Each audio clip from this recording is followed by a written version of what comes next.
We built this business around a passion. This was always about getting up early with your dog. Riding out to the blind, seeing if you can call in some birds, the camaraderie. The hunt itself, it never gets old. But we wanted to do it year round. We kind of drew up habitat flats on a napkin, really. And it took off a heck of a lot faster than we ever anticipated it would. We work our tails off. There's no replacement for sweat equity and never will be. It's an all hands on deck situation around here. But when we're finally in the blind, calling, seeing ducks coming over, watching them backpedaling the decoys, man, there's nothing better than that.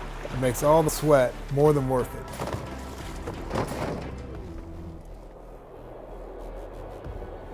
I've always said hunters are the best conservationists. We're the ones putting our time in, our sweat and blood, resources, money to take care of the birds that we hunt. People can sometimes be, daunted, like management, super expensive, this is gonna cost money and all that, but it doesn't have to be anything more than taking water off at the right time of the year and promoting that natural vegetation. Everything can be made a little bit better.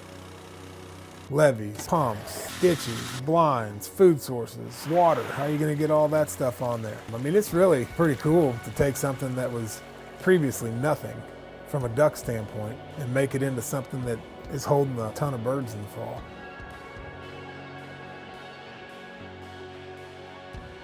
Duck season is actually my vacation, but all the real work takes place in the off season. That's by far the busiest time of year. These machines aren't just a tool, but an everyday necessity. There's always things you have to do every day. You've got to fill pumps with fuel, you got to change oil, making sure generators are running. You go out and you spend all summer working on a farm, sweating, it's hot, it's just ridiculous. Bugs. You're just thinking to yourself, what's this going to look like in the fall? I wonder if the ducks are going to find this. I wonder if they're going to respond to this. I wonder if they want to try this new habitat, build a new blind, see how this works. You're just thinking about it when you're out there sweating and working, and then to see it all come to fruition in the fall, thousands of ducks covering up a farm, and they're there because of what you provided for them. That's pretty cool. When it's warmer, they like more of the moist soil foods. Smartweed, millet, they're really eating a lot of bugs and invertebrates. And then when it turns colder, they have to have the higher carb stuff. They've got to switch over to the corn, the rice. You see different ag things throughout the flyway, but I like the grand majority of it to be natural when I can because you can manipulate natural moist soil foods.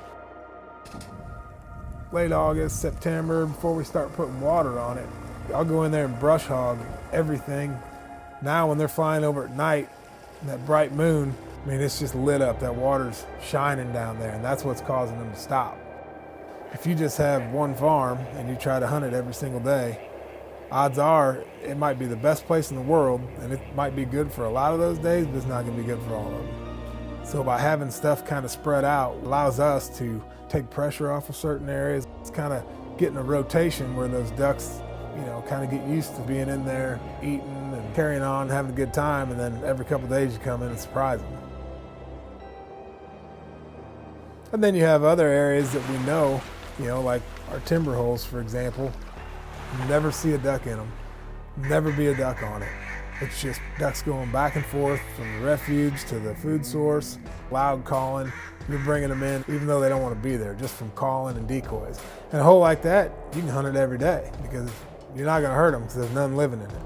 But the areas where the ducks are living and eating, those are the ones that we really try to watch the pressure on.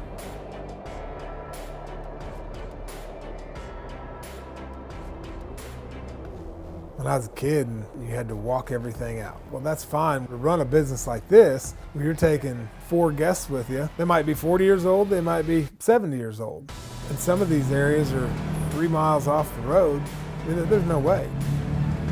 What the Polarises allow us to do is get all of our guests there, all of our gear, decoys, dogs, guns, bags, you name it, in any conditions, no matter what. We never have to worry about not being able to get somewhere.